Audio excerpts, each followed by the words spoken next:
for all A's. And I hope it's not like a total waste of time for you. Oh, you got a painting? You made that? Oh, thank you so much. Oh, this is amazing. This is beautiful. I can totally see it. Yeah, that song is very purple to me. And blue and whatever shape this is. It's very lovely. Thank you. Thanks. Oh yeah, and I'm gonna return the one I stole. Is this yours? Here you go, ready? Boom. Nice catch. Oh, more gifts. Thank you, thank you.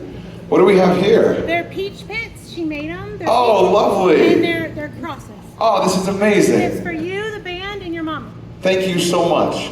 I appreciate that. I have what looks like 30 questions here, and I would love to answer them if that's all right. Let me see. Let me start it off. Okay. 1. Avery Gibson. That's you. Where are you?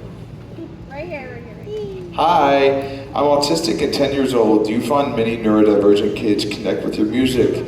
Yes, 100%. I think it's a huge reason why I create and like have the inspiration to create is because my mind is made different as well, and I think that naturally attracts other people that have minds that were made different and see the world in a different way, and see maybe some more inspiration and creativity in it, and I think that that's beautiful, and I'm glad that you like it as well, so thank you so much. Is doing all the tours stressful? Yeah, but it's so, it's so worth it. It's so worth it to get to do my dream job, to get to look out and see people that for some reason connect with what I do, and it's worth all of it. Yeah, I wouldn't trade it for anything. Was singing how you dealt with bullies, also from Avery? Not really. I didn't really deal with bullies. I just I went to music as a way to find entertainment, to like to add some color to life. And then once I got a little bit better at it, it just distracted me from everything. So it wasn't so much the medication as it was like a doorway into another world where I could kind of create and paint things that I wanted to be around, like almost gardening in my brain, like setting up a garden of things I liked instead of a garden of anxiety and weeds and like things that I didn't like being around it, Is there a meaning behind your sparrow tattoo? Caroline, I have bad news for you. There's no meaning behind the sparrow tattoo whatsoever. I just thought it looked cool. Okay, when will you be releasing DNA, Flicker, Downfall, and Backtrack? Also from Caroline. Dang, I forgot I didn't drop that. That's crazy. That's unfortunate. That song's like 7 years old. A DNA I've thought about going back to a lot. I think the verses could be better, but that chorus is really fun. And I've had a lot of people mention it, so yeah. Any songs you would change by Carson? Yeah. No, not that Carson. Oh, wherever you are, Carson. I like to try to get songs to a place where perfect isn't the word because nothing's ever perfect, but to a place where I'm like, where this is right now matches up with the very first jump in my heart I had when I had the idea for it. So as long as it gets to that place where I'm like, this is what I thought it could be, I kind of package it up because now I look at it as a time to go make something new. And I don't want to spend forever making something I already made, I want to start something fresh. What song have you made that is personally your favorite? Also from Carson. It's really difficult. On this project, I think Nightlight is just so fun, and it's been so fun. Like, I didn't know if anyone would know the lyrics to that song, and it's been like one of the loudest moments every night, so that was surprising and a pleasant surprise to find that out. How did you get over your heartbreak? Katarina, I've never been through a breakup. People think I write all these breakup songs. Hi. But I think a lot of songs take the shape of a heartbreak song, and people can attribute that to their life or maybe to their heartbreak, and I think that's amazing too. But I think for me, it's channeling a lot more of like an internal experience. Like, I think some people have just really complicated internal lives, and I'm one of them, and I know that a lot of you guys are too. So Yeah. What's the inspiration for a majority of your songs? I mean, I just love looking at everything around me in life, everything that catches my attention, whether it's movies or video games or other music. A big one is conversations with other people, like listening to people say things in strange ways. They'll use different words to say the same things. And sometimes people speak in a way that's like really poetic and really interesting. So if you just pay attention, you might find a lyric or something in something that someone you love just said to you. You're like, wow, that was kind of profound, and I haven't heard something said that way. What drives you every day? The fact that I get to do what I love to do and see people and get a chance to reach people with it. What's my biggest regret? By Katarina, wherever you are. Oh, hi. Biggest regret. I spent way too much time overthinking stuff. I still do. Just like I get caught in a loop. Every good thing that's ever happened in my life came from getting out of my head and into the world. And so like that's why like when people ask anything about mental health, it's like I don't know the answer. All I know is what worked for me was movement. Literally, physically, mentally, just like out of here, out into wherever is next, one step at a time. What motivates you to follow your dreams, and what song of yours means the most to you? Both by Charlie Stone. Hi. Those are great questions. What motivates me to follow my dreams? I think about the version of myself that wrote a lot of the songs on this album that didn't know if it was going to work out and that really wished it would. And I would imagine this. And I would imagine it as a dream, but then that dream became real. So now that I get to live the dream of my childhood self, I feel like I owe it to him to show up and do my best. And what song of mine means the most to me? I really love Half-Life. I start the set with that. That didn't change, spoiler alert. But that's just because I couldn't find one I liked more for the beginning of the set. I have a lyric of it tattooed on me. Oh, no way. That's amazing. That is, which one? I'll give you my Half-Life so you'll see it tomorrow. That's amazing. Thank you so much. It's really sweet. What was my mom's reaction to Look Mama, I Can Fly? She really liked it, yeah. And she doesn't like every song that I've ever made. Like y'all should, I mean like y'all see her freaking out on like Shadow and stuff, but she does not, like, she voices her opinions. So I'm glad she likes that one. Let me see. Inspiration behind Super Kid. You know, this started to get to be my career when I was like 16, and I thought that it would solve all my problems. And I thought that it would make me fulfilled and happy, and instead it just opened up a bunch of new problems that I wasn't prepared to deal with as a high schooler. And I had to think about work stuff and business stuff, and it kind of killed it for me. And I had to spend like 2 years learning how to love writing songs again, and realizing like it's not about the destination, it's more about the journey. Still learning that. So Josh McPhee, that's a great question. What's my inspiration for Shadow? Lucy? Someone? Hi there, thanks for coming. You know, that one was trying to not take anxiety so seriously. I think it's definitely something that I've in the past feared and made this boogeyman, and I think that Shadow kind of makes it really small, kind of shrinks it down to size, to what it is, to something that is an illusion. Like when I'm holding it right up in front of my eye, I can look very, very huge, but then when you just can take it out a little bit and look at it, you're like, it's not so big, it's not so scary. And that helped me personally, and it's a really fun song live. What is a fun or weird fact that most people don't know? Also by Lucy. I did horseback riding lessons for a long time until my teacher was arrested. I never knew why. And I never rode a horse again. It wasn't the horses' fault. They were precious. Nothing on the horses. But I did like the farm work. Like I cleaned their hooves out and like walked them through the fields. I was like, okay, I'm like putting in the time a little bit. They are therapeutic.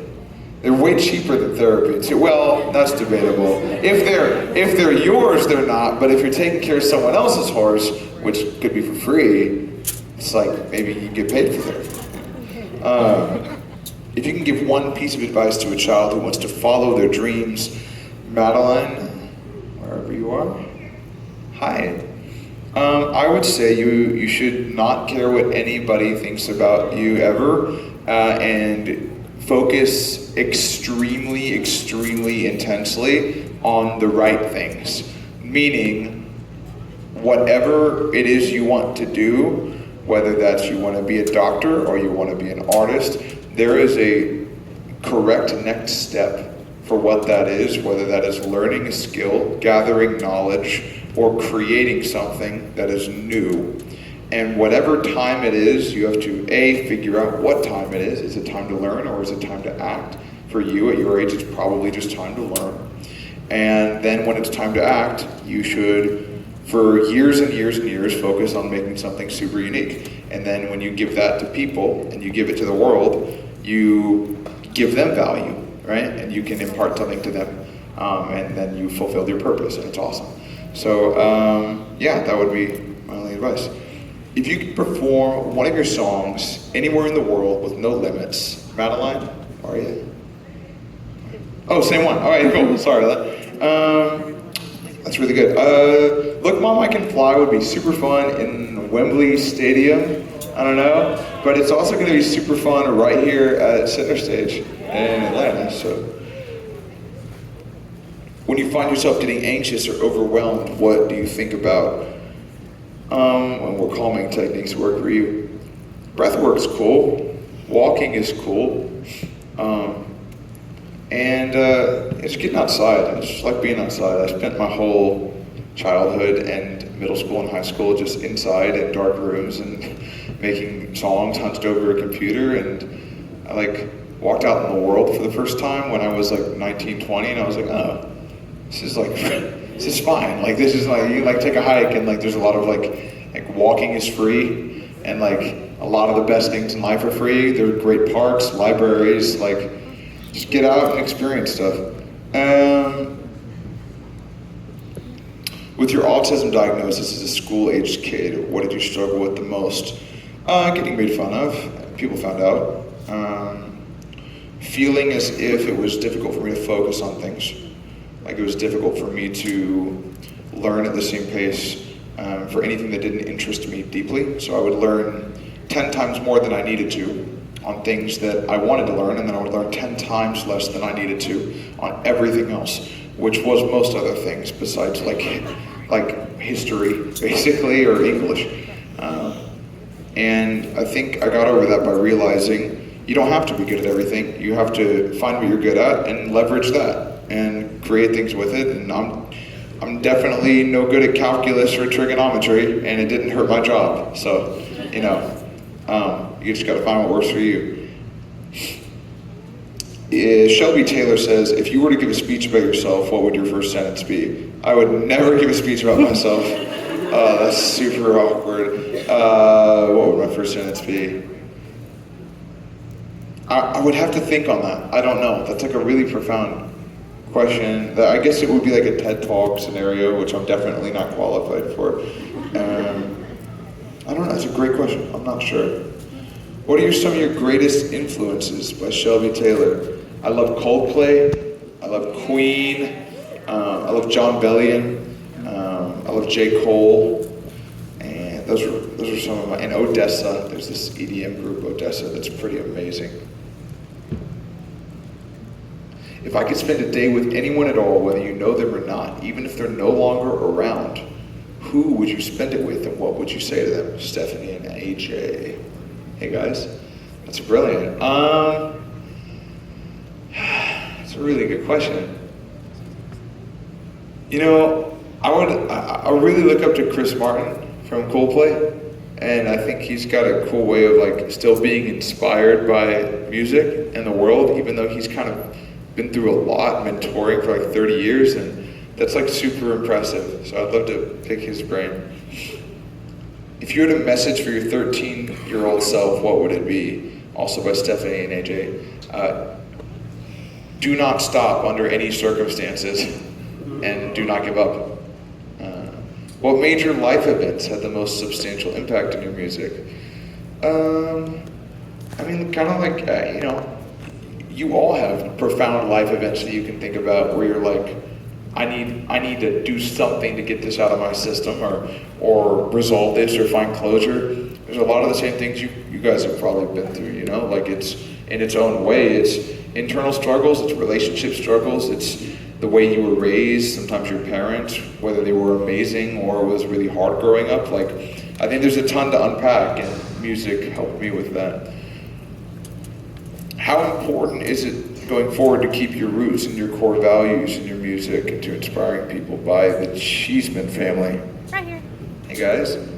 I think it's really important.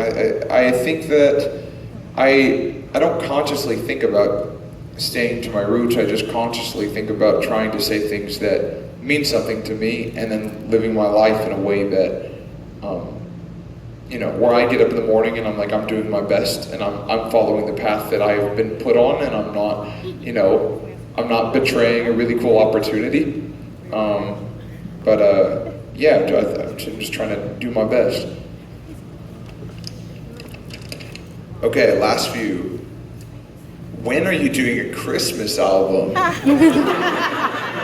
crazy. I'm dreaming of a white Christmas right now. Looking back at your early career and journey is inspirational. How do you keep your mind focused and your fitness goals in check? Long story short, I basically never took any of that seriously until I saw Imagine Dragons live in 2022, and I was like, oh, that kind of show takes a lot of cardio, health, and if I want to do that kind of show, which I do, I should probably sort that. So that was that. I think it's more of it's like when you have a huge, massive deadline and you're like, well, gotta figure this out one way or another. So it was a kind of big, goalpost for me. Can you finally tell the Stevie Wonder story? Vance? Which one? That's you? Oh, of course you're Vance. So you have been there since day one, and I know your tag and I know your account, but I forgot to put a face to a name. I don't think I've seen your face. Okay, well, it's great to meet you in person. Thanks for holding it down. So I was at a tech convention when I was 13 in Las Vegas. I used to like technology and wrote reviews on products and stuff. And Stevie Wonder showed up with his son. And this is so embarrassing. I asked him for a picture, and then I think I said something that kind of betrayed that I wasn't fully aware that he couldn't see. And that was really, really awkward for me because they were like, Drake, he's blind. And I was like, oh my gosh, I'm so sorry. It was humiliating, and I made a fool of myself in front of Stevie Wonder. It's all right. I'm happy to be embarrassed in public. It could be worse, right? That's crazy. All right. Since an unlikely origin story turns 4 today, does it really? That is wild. What is one special memory you can share from the creative process? That was just full on just experimenting. I loved movie soundtracks, I loved hip hop, and I loved pop music. And I was like, what if I throw all these things together and just try it? I had no idea what I was doing. I made a lot of those songs before anything started cooking. And I just had fun, and I just followed where the fun was. If I heard something fun, I did more of it. If I hated it, I did less of it. It's learning. It's more about having a compass than a map. And that goes for a lot of things in life, to have a direction you're going where you're like, this feels like I'm being drawn here, but it's not an obsession with knowing every right move. You just got to kind of drift over time to the right place. I could do a couple more Hail Mary. Anyone else?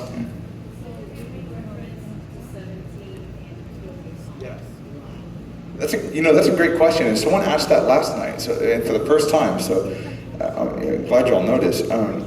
That was just a really formative year for me. I don't know why. A lot happened in my life. I lost a couple people in my life. I lost some friends in my life at that time, and it was just a year of a lot of change, and I didn't feel great, and I didn't see a light at the end of that tunnel. So now I think about when I was 17, and it didn't seem like it would get better from there, and I know that it did. I remind myself when I feel like that now, that will end as well. Yeah.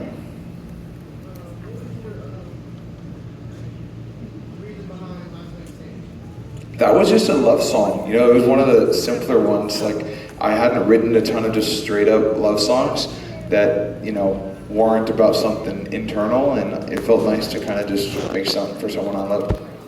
Thank you so much. Yeah! Who came from Orlando tonight? Oh, wow. Like a third of you. Oh my gosh. Oh my gosh, thank you so much. Third. Oh my gosh. I can't even believe it, because I feel like I started touring yesterday, which I did because I started touring a year ago last week. And but I forgot that we did like 79 shows in that period. So the fact that there are people here that have been a 4, 3 is just wild to me. So thank you for coming again. I will. You don't gotta tell me to go to Disneyland twice. I'm a Disney adult. I mean, like, it's fine. It's fine. Yeah, that was the first song I wrote, like, on a writing trip to LA, and I was like really inspired, and it was just about like realizing that I can't be strong at all times, and like I don't have the answers to everything, and kind of telling that to myself. So yeah, you're right there. I was 13 when I figured out, like, oh, I really like this. I'd like to do it forever. Yeah.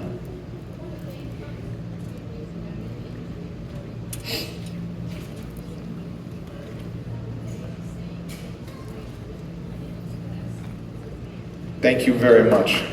Thank you very, very much for saying that. I really appreciate all you guys for coming out tonight. Can we get a picture all together? Yeah! Let's run it. This is such a cool video. I've never, it feels like a little baby arena. It's cool. All right, guys. What's my bag? Come over. Oh, gosh. Okay. Charlie.